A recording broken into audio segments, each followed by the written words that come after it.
항상 지도를 마음속에 기억을 하시면서 이렇게 말씀을 읽어요. 특별히 구약 성경을 읽을 때에는 특별히 그렇습니다. 지도는 웬만하면 그리실 수 있죠. 처음에 뭘 그려요? 빵떡을 그리고 그 다음에 빵을 먹으려면 삼지창을 꽂아야 되겠고, 그 다음에 돼지 족발을 누워있는 상태에서, 그 다음에 복날이니까 닭다리를 잡수셔야 되겠죠. 그 다음에 코브라를 그리고 혀를 낼름거리고.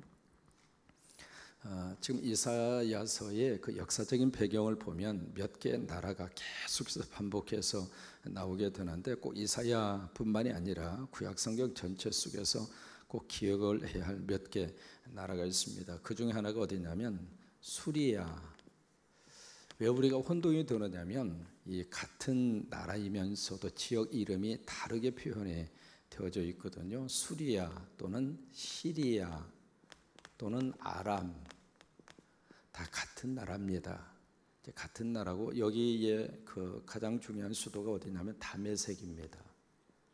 다메섹 해보실까요? 수리아, 시리아, 아람, 다메섹.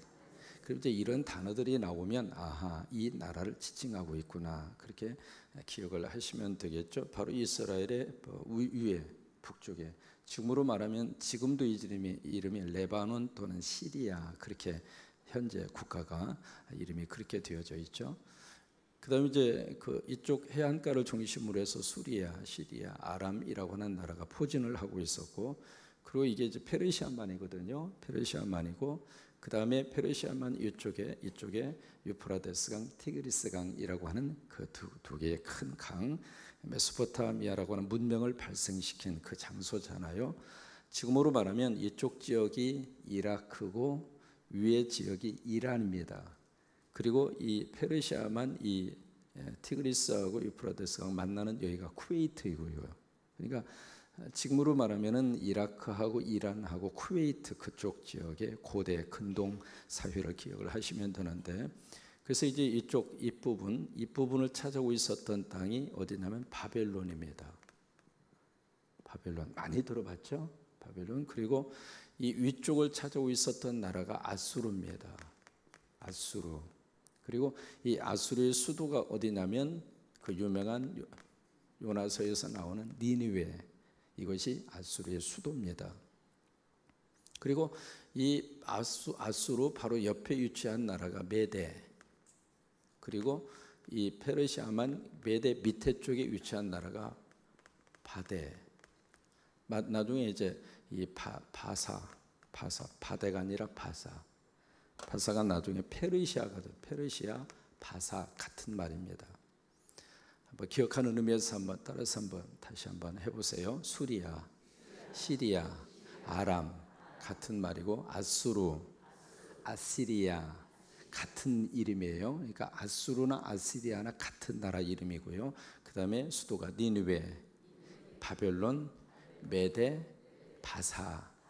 이 정도 나라만 기억을 하더라도 구약의 역사 속에서 이 나라들하고 수없이 많이 얽히고 또 설키고 이제 그런 모습들이 성경 속에서 계속 등장을 하고 있죠.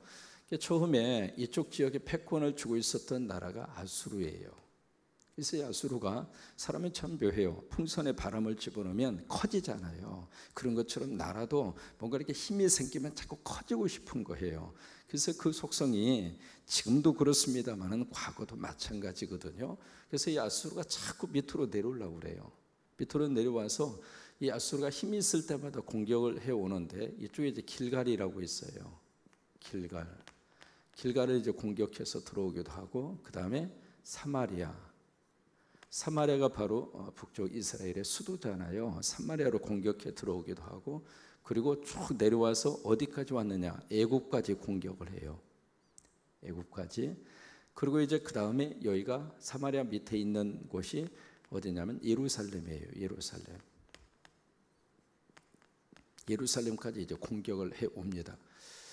오늘 성경에 보시면은 이제 이 모습을 성경이 지금 기록을 하고 있는 모습인데, 여기 28절 이하에 보시면은 지명이 계속해서 나오고 있죠. 28절에 보시면 아얏, 미골론, 믹마스, 그 다음에 게바, 라마, 그 다음에 기브와, 그 다음에 갈림, 그 다음에 라이사, 그 다음에 아나돗, 그 다음에 맹마나, 게빔. 지역이 많이 나와 있죠. 안 나와 있어요. 복잡한 지역 이름이 계속 나와져 있잖아요. 이게 바로 뭐냐면 이 아수르 제국이 이스라엘을 공격해 들어오는 모습이에요. 파죽지세로 지금 밀고 들어오는 거예요. 밀고 들어와서 지금 어디까지 왔는가? 예루살렘까지 거의 치고 들어왔다 그 말이에요. 그래서 여기 예루살렘을 치고 들어오는데 그 모습을 어떻게 지금 표현을 하고 있느냐면 여기 이제 32절에 보시면 아직 이날에 그가 노베에서 쉬고 딸 시온산 곧 예루살렘 산을 향하여 그 손을 지금 어떻게 하고 있어요? 이게 지금 좋은 의미에서 손을 흔들고 있는 게 아니에요. 이제는 꿀꺽 삼키겠다 이 말이에요. 거기까지 치고 들어온 거예요. 그러면 그 당시에 이 이스라엘, 이 유다와 이 북쪽 이스라엘을 그렇게 파죽지세로 몰고 들어와서 애굽까지 친 사람이 누구냐면 산헤립이라고 하는 사람이에요. 산헤립 들어보셨잖아요. 산헤립. 그러면 그 당시에 왕이 누구였었는가? 히스기야예요. 히스기야. 그러니까 이런 역사들이 열왕기 하에도 자세히 기록이 되어져 있잖아요. 그래서 산헤립이라고 하는 사람이 중심이 돼서 애굽을 먹고 이스라엘을 유다를 먹기 직전이에요. 거기까지 온 거예요. 거기까지. 그래서 이제 예루살렘을 딱 포위를 하고 손을 흔들고 있는 거예요. 이제는 다음 너희는 우리 밥이다. 그러면서 손을 이렇게 흔들고 있는데 참 그 다음 날 총 공격해서 무너뜨리려고 하는 순간에 하나님이 그들을 철수를 시켜요. 그게 이제 성경에 기록이 되어져 있는 그 역사적인 사실입니다. 그래서 이 아수르가 그렇게 많이 이제 공격을 해 오는데 이 공격해 오는 과정 속에서 수없이 많은 사람들이 죽습니다. 죽고 포로가 되고 이제 그런 상황을 염두에 두고 오늘 이 말씀을 기억을 하시면은 좀 더 이해가 되리라고 생각을 하는데 이제 그런 속에서 어떤 사람들이 지금 생겨나게 됐는가? 20절에 보시면 남은 자가 나와요. 그러니까 아수르가 팍 치고 들어오면서 그 전쟁을 통해서 수없이 많은 사람들이 죽었잖아요. 죽었는데 그 가운데에 살아남은 사람, 그 전쟁과 죽음의 위험에서 살아남은 남은 자들이 있고, 그 다음에 20절에 보시면 야곱 족속의 피난한 자, 그 다음에 21절에 보시면 남은 자, 곧 야곱의 남은 자, 거기다 쭉 한번 표시를 해보세요. 22절에 거기서도 남은 자, 그 남은 자들이 쭉 해서 이제 기록이 되어져 있습니다. 근데 그 남은 자들이 어떻게 될 것인가? 20절에 보시면은 자기를 친 자를 의지하지 아니하고, 자기를 친 자는 누구냐면 아수르예요. 아수르. 무슨 얘기냐면 지금까지 이 아수르가 사마리아를 공격해서 이스라엘을 먹었거든요.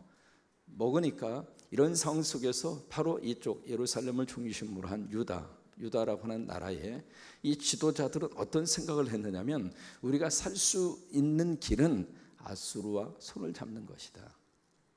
그렇게 생각을 한 거예요.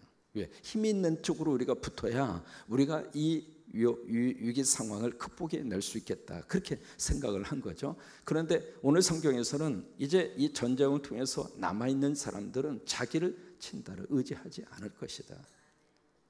그래서 그들이 누구를 의지하게 될 것인가? 그 다음 내용의 말씀을 보시면은 자기를 친 자를 의지하지 아니하고 이스라엘의 누구예요? 거룩하신 이 곧 누구예요? 여호와를 어떻게 해요? 진실하게 의지하리다. 그러니까 이 전쟁과 이 역사적인 교훈을 통해서 깨달은 거예요. 우리가 붙들고 의지할 사람은 하나님이구나. 그 생각을 뼈저리게 느낀 거예요. 그래서 이제는 그 남아있는 사람들, 그 전쟁통에 고생은 고생대로 하고 겨우 목숨을 부지하고 남아있는 그 사람들, 이제 우리가 살 수 있는 길은 하나님이구나. 이제 그 생각을 하게 됐다 그 이야기예요. 그러면서 그 다음에 21절에 보시면 남은 자, 곧 야곱의 남은 자가 누구에게로 돌아오느냐면 능하신 하나님. 여기 능하신 하나님이라고 하는 말이 히브리어로 말하면 엘 기보르라고 하는 말이에요. 엘 기보르. 해보실까요? 엘 기뽀르. 엘이라고 하는 말은 하나님이라고 하는 뜻이에요. 근데 기뽀르라고 하는 것은 전능하다. 그러니까 전능하신 하나님. 이것이 어디서 나오느냐면 그 앞에 이사야 9장 6절에 보시면 한 아들을 하나님이 보내시는데 그 아들의 이름을 쭉 기록을 하고 있어요. 그 중에 하나가 전능하신 하나님이라. 어깨에는 정사를 메었고, 혹시 기억하셔요? 그때에 나오는 전능하신 하나님이 히브리 말로 엘 기뽀르라고 하는 말이에요. 그러니까 이스라엘 백성들이 철저하게 다시 한번 이 역사의 교훈을 통해서 깨달은 거야. 우리가 살 수 있는 길은 하나님에게 돌아가는 길이구나. 근데 그 하나님이 어떤 하나님인가? 전능하신 하나님. 우리가 믿는 하나님은 우리 아버지예요. 그리고 우리는 그 아버지의 자식이에요. 그러면 그 아버지가 자녀된 우리들을 하루하루 돌보지 아니하시겠는가? 아멘. 바로 이제 그런 그 믿음의 회복이 그들 속에서 일어나게 될 것이다, 그거예요. 그러면서 22절에 보시면 이스라엘이여 내 백성이 바다의 모래 같을지라도, 그러니까 그 백성들이 하나님의 축복을 받아서 바다의 모래알처럼 그렇게 용성하게 그 자손이 번창을 했는데, 그럴지라도 그 다음에 보시면은 남은 자만 돌아오리라. 그러니까 여기 바다의 모래 같을지라도, 이것이 창세기 22장 7절의 말씀이거든요. 하나님이 아브라함에게 주신 축복이에요. 그래서 아브라함에게 내 자손을 바다의 모래처럼 하늘의 별처럼, 그 약속대로 창세기 22장 7절에 보시면은 하나님이 그렇게 아브라함을 들어 쓰셨어요. 그래서 그 백성이 그렇게 많아졌다 그 말이에요. 근데 그렇게 많은 백성들 가운데 여기 보시면 참 기가 막힌 현상이 나옵니다. 그렇게 많았을지라도 22절에 보시면 남은 자, 그 남은 자는 지극히 작은 숫자예요. 그들만 돌아오게 될 것이다. 뭐예요? 그들만 생존하게 될 것이고 그들만 살아남게 될 것이다, 그 얘기예요. 그러면서 이 무서운 심판에 대한 메시지를 전가하면서 그 다음에 24절 이하에 보시면 하나님이 위로의 메시지를 주세요. 그 위로의 메시지가 바로 뭐냐면 24절입니다. 그러므로 주 만군의 여호와께서 이르시되 시온에 거주하는 내 백성들아, 아수르가 애굽이 한 것처럼, 바로 이거예요. 아수르가 애굽까지 와서 먹었거든요. 애굽을 치고 그 다음에 예루살렘을 먹기 직전에 하나님이 사내림 이 군대를 철수할 수밖에 없도록, 왜? 자기 나라에서 문제가 생긴 거예요. 그 소식을 듣고 사내림이 예루살렘을 먹기 직전에 후퇴를 해요. 자기 나라 아수르로 돌아가서 자기 아들에 의해서 아버지가 살해를 당합니다. 그리고 아수르 제국이 급격하게 쇠퇴를 해요. 그리고 나서 그 자리를 차지한 제국이 바벨론 제국이에요. 그래서 아수르가 사라지고, 그리고 이제 바벨론이라고 하는 나라가 중동 아시아 지역을 패권을 잡습니다. 그리고 나중에 이 바벨론도 메대와 바사에 의해서 역사의 뒤안길로 사라집니다.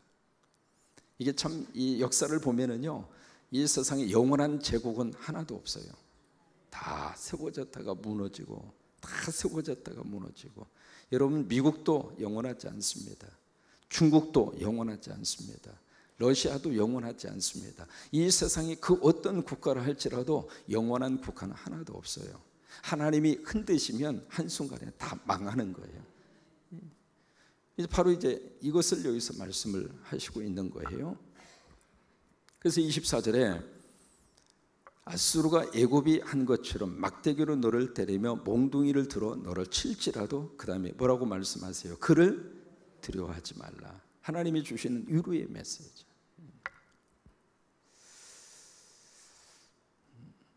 그러면서 25절에 내가 오래지 아니하여 내게는 분을 고치고 그들은 내 진노로 멸하리라. 여기 25절에 내게는, 그 앞에 나오는 내게는 누구냐면 하나님의 백성이고, 하나님의 백성들에게 내린 그 분노를 내가 이제 그치고, 그 다음에 그들은 누구냐면 아수르를 지금 의미하고 있거든요. 그들은 내 진노로 멸하리라 하시도다. 오늘 말씀을 통해서 하나님 주신 메시지가 있어요. 첫째로 믿음의 대상을 누구를 삼을 것인가, 이거예요. 믿음의 대상 문제입니다. 이게 여기에 남쪽 유다, 특별히 이사야 하나님의 종을 통해서 지금 예언의 말씀을 듣고 있는 유다의 백성들은 자꾸 누구를 지금 믿음의 대상으로 지금 삼고 있느냐면 아수르예요. 아수르. 근데 오늘 말씀을 통해서 우리가 믿을 수 있는 믿음의 대상은 아수르가 아니다. 누구예요? 하나님이다. 하나님. 계속 우리는 매일매일 이 싸움을 싸워요. 내가 지금 누구를 의지할 것인가? 내가 누구를 믿고 살 것인가? 경제적으로 힘들면 돈을 자꾸 의지하게 되어져 있잖아요. 세상적으로 힘들면 힘 있는 사람을 자꾸 찾아가고 싶고 의지하고 싶잖아요. 그런 것처럼 우리는 이게요, 믿음의 대상 문제는 한 번으로 끝날 문제가 아닙니다. 계속 이것은 계속되는 싸움이에요. 성경이 계속 우리에게 말씀하시는 메시지는 다 하나입니다. 우리가 믿을 수 있는 대상은 하나님이라 이거예요. 그러니까 오늘 하루도 하나님 의지하고 힘있게 살 수 있기를 바랍니다. 사람을 의지하고 물질도 의지할 수 있고. 왜요? 연약하기 때문에 의지할 수밖에 없어요. 그러나 정말 우리가 의지하고 믿을 수 있는 대상은 하나님이라 그 말이에요. 그렇게 믿었던 이 아수르가 배신을 때리고 이스라엘을 공격해 올 줄이야 누가 알았느냐고. 그러니까 세상은 영원한 친구도 없고 영원한 적도 없어요. 오늘의 친구와 내일의 적으로 바꾸어 줄 수 있고, 그렇게 내가 마음 주고 정 주고 믿었던 그 대상이 나를 공격해 들어오고 나를 힘들게 할 수도 있고. 경기도 하남시에 철물점을 운영하시던 부부가 계셨는데 오늘 새벽에 갑자기 애기 울음소리가 나서 무슨 소린가 싶어서 새벽에 나가보니까 밖에 보자기로 쌓여져 있는 핏덩어리가 집 앞에 있는 거예요. 그래서 부부가 그 핏덩어리 이렇게 보면서 참 신기하다. 어떻게 우리 집에 이런 아기가 와 있을까? 근데 마침 그 부부가 아기가 없어요. 그래서 뭔가 하나님의 뜻이 있다. 우리 집에 뭔가 생명을 주시는 하나님의 뜻이 있다. 그렇게 믿고 그 핏덩어리를 자기 자식으로 받아들여요. 그래서 이 부부가 정성으로 이 애를 기르는데 이제 점점 아이가 자라면서 친부모가 아니라고 하는 것을 알아요. 그렇지만 그 부모님이 너무 잘해주니까, 그래서 이 자녀도 친부모 이상으로, 그리고 친부모 이쪽 부부도 친아들 이상으로, 그렇게 해서 이제 저기를 길러요. 그래서 한 30년 세월이 지났어요. 지나서 이제 그 동안에 잘 자랐죠. 그리고 결혼도 했죠. 그 연립주택도 얻어서 나갈 수 있도록 살림을 할 수 있도록 해주었고, 그리고 철물점을 해서 어느 정도 돈을 가지고 있었기 때문에 그 아들이 원하는 것을 거의 대부분 다 이 부부가 다 들어줘서 해줬어요. 근데 이 아들이 사업을 하다가 좀 안 됐어요. 그러면서 이 친구가 어디에 손을 댔느냐면 도박에 손을 대요. 도박에 손을 대면서 그때부터 휘청거리기 시작하는 거예요. 그래서 이제 부모님이 가만히 이렇게 봤을 때 저 자녀, 저 자식한테 돈을 아무리 주어도 밑빠진 독에 물 붓기겠구나, 그 생각을 하고 이 부부가 결심을 합니다. 일정한 액수의 돈을 딱 띄워주고 나머지 내 재산 처분해서 좋은 일에 내가 쓰겠다. 그렇게 아들한테 통고를 합니다. 통고를 하는데 그 통고를 받은 그날 밤 이 아들이 청부살인업자를 통해서 그 자기 부모를 죽입니다. 죽여서 자기 부모가 가진 재산이 한 20억 정도가 됐어요. 그 20억 정도의 돈을 이제 호적상으로 아들이 하나밖에 없으니까 그 아들에게 자연스럽게 유산이 상속이 됐죠. 그때 20억 그 재산을 갈취를 해서 벌써 며칠 만에 15억을 도박으로 다 탕진해요. 그것을 그 옆에 있는 사람이 하도 이상해서 뭐가 문제가 있다, 뭐가 좀 잘못된 것이 있다. 그래서 그게 이제 결국 추적이 돼서 나중에 확인을 해보니까 그 아들이 자기 부모를 청부살인을 시킨 거예요. 그 내용을 신문에 어떻게 이렇게 기사화를 썼느냐면 30년 기른 정이 폐륜으로 결론이 납니다. 참 이게 세상이에요, 세상. 그렇게 믿었는데 그 핏덩어리, 그 그 누구도 돌보지 않는 그 핏덩어리를 거두어서 30년이나 자기 자식처럼 그렇게 길러주고, 그리고 재산도 어느 정도 그에게 넘겨주고, 그런 사랑을 베풀어주고, 그렇게까지 믿으면서 자식처럼 길렀는데 그 자식에 의해서 그 부모가 죽임을 당한 거예요. 여러분, 비근한 한 예가 되겠습니다마는 정말 우리가 믿을 수 있는 믿음의 대상은 하나님입니다. 하나님 의지하고 살아야 힘있게 살아요. 뭐 자식 의지하지 않을 수 없습니다마는 자식도 아유 괜히 믿는 것만큼 여러분 속상하니까 조금 이렇게 그냥 그러려니 생각하고 그래야 좀 속편하게 사시지, 그 자식들에 대한 기대를 너무 많이 가지면 가질수록 속상해요. 표정이 별로 어두우셔요. 그러나 현실입니다. 그러니까 그들을 기도하면서 예수 믿고 그들 나름대로 잘 살도록 해주면 끝나는 거예요. 더 이상 우리가 자식한테 기대할 것도 없고요. 기대하면 할수록 속상하는 일이 많기 때문에 미리 깨닫고 사는 것이 축복이라고 생각해요. 제가 이런 말씀 드릴 때 그러려니 하고 빨리 받아들이는 게 훨씬 더 나아요. 아멘 안 하셔도 괜찮아요. 그러니까 오늘 말씀을 통해서 교훈으로 삼아요. 믿음의 대상은 누구인가? 하나님. 철저히 우리가 믿고 의지하고 살 수 있는 대상은 하나님이에요. 그러니까 하나님, 오늘 하루도 힘들고 더워도 하나님 의지하고, 이마에 땀을 흘리면서도 하나님 의지하고, 그래서 하나님 붙들고 사는 하루가 되시기를 바랍니다.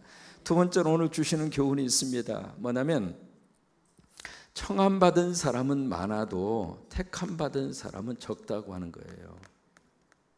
이 청함받은 사람은 많아도 택함받은 사람은 적구나.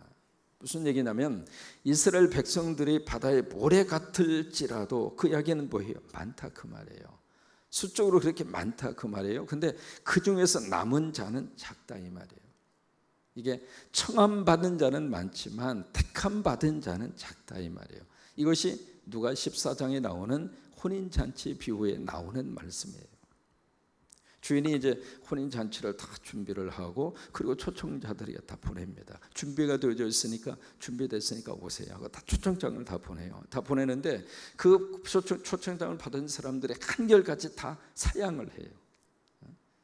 내가 소를 샀으니까 못 가고, 그 다음에 밭을 샀으니까 못 가고, 장가 갔으니까 못 가고, 그래서 다 핑계를 대잖아요. 그런 것처럼 청함받은 사람은 수없이 많이 있지만은 택함받은 사람은 작다 이 말이에요. 여러분 지금도 마찬가지입니다. 하나님께서 수없이 많은 사람들을 부르시지만은 그 부름 받은 사람 가운데 정말로 하나님의 귀한 자녀의 믿음의 자리를 지켜가는 사람은 많지가 않아요. 여러분 오늘 저와 여러분이 이 시대에 작은 소수이지만은 남은 자가 됐으면 좋겠어요.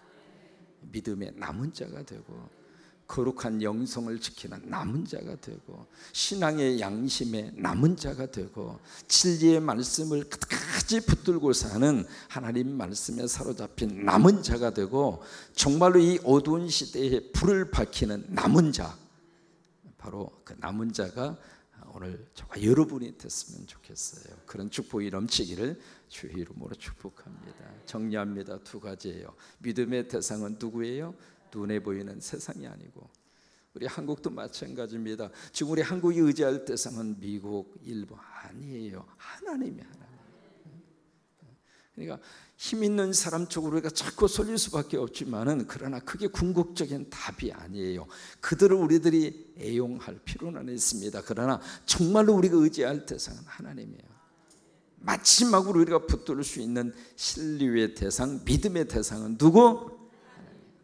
두 번째, 청함받은 사람 많지만 택함받은 사람은 참 적구나. 그래서 저와 여러분이 이 시대에 정말 남은 자가 돼서 하나님 앞에 정말로 쓰임받고 남은 자의 축복이 그대로 이어질 수 있게 되기를 주의 이름으로 축원하고, 이 남은 자의 사상이 바로 로마서에 나오는 아주 중요한 신학적인 사상이에요. 로마서 6장에 보시면은 남은 자에 대한 사도 바울의 신학 사상이 그대로 성경 속에 다시 신약으로 이어지고 있습니다. 오늘 하루도 하나님의 축복이 더위보다도 시원한 은혜로 넘치기를 바라고 여러분 오늘 하루가 행복하시기를 주의 이름으로 축복합니다.